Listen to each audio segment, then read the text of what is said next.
This is a retirement account operating with maximum efficiency, with data cells updating in real time.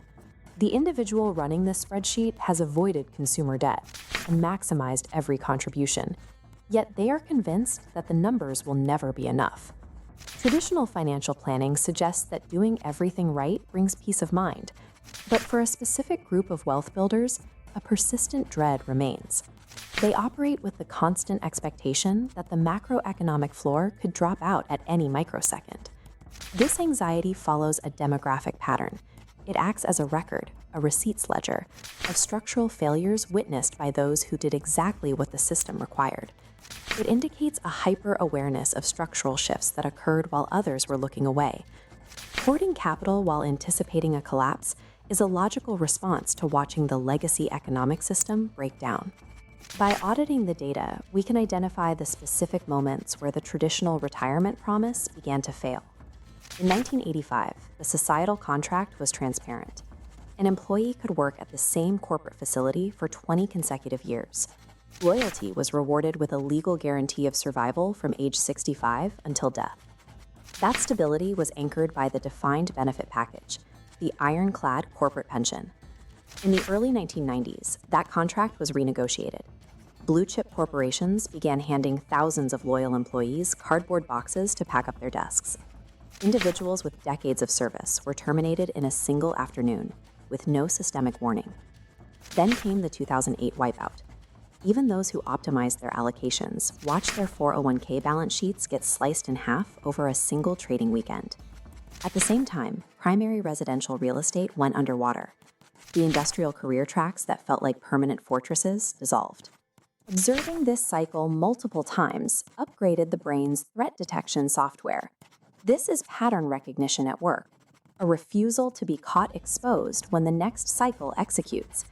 This history has shifted how wealth builders calculate their viability.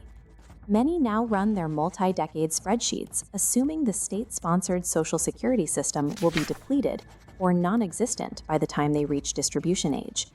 This calculation is based on historical awareness. These individuals observed the political debates over raiding trust funds that spanned decades.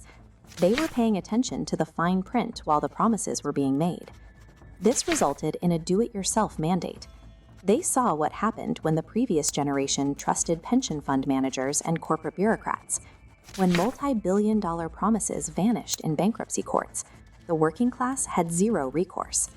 This created two archetypes. The hyper-vigilant saver maxes out every account. Yet, as wealth scales, their brain synthesizes a higher target number to defend. The second archetype is the systematized dropout. They hit global recessions and inflation spikes too early to establish a foothold. They have run the numbers and accepted that traditional retirement is a luxury they cannot reach. Both are reacting to the same systemic wound, the quiet evaporation of the mid-century corporate promise. One responds by tightening their grip on the ledger, the other was pushed off the board before they could start. There is a silent isolation in being the most financially aware person in your circle. You see risks that others ignore. You watch friends finance luxury vehicles and vacations they cannot afford, while you stay silent, knowing the math doesn't hold. This awareness creates guilt in every microtransaction. Even when the liquidity is there, your brain runs defensive simulations for every purchase. You wonder if that dollar should be deployed to protect you from a future collapse. The habits required for financial survival, the relentless tracking and defensive posture, block you from experiencing the life you are funding. The heaviest cost of retirement dread is the confiscation of the capacity to exist in the current moment. View this anxiety as high-density psychological scar tissue. Scar tissue is proof that a wound occurred and the organism survived. You noticed the deception when the terms of the economic contract were altered, and you adapted. To save and allocate capital while anticipating a macroeconomic collapse is an act of structural defiance. The only architecture you can count on is the one you build yourself. Maintain zero sovereign liabilities, protect your liquid runway, and accept that you are the captain of your own lifeboat. If this audit helped clarify your own stress patterns, identify your archetype in the comments. Subscribe to join this capital network and master the numbers before they try to master you.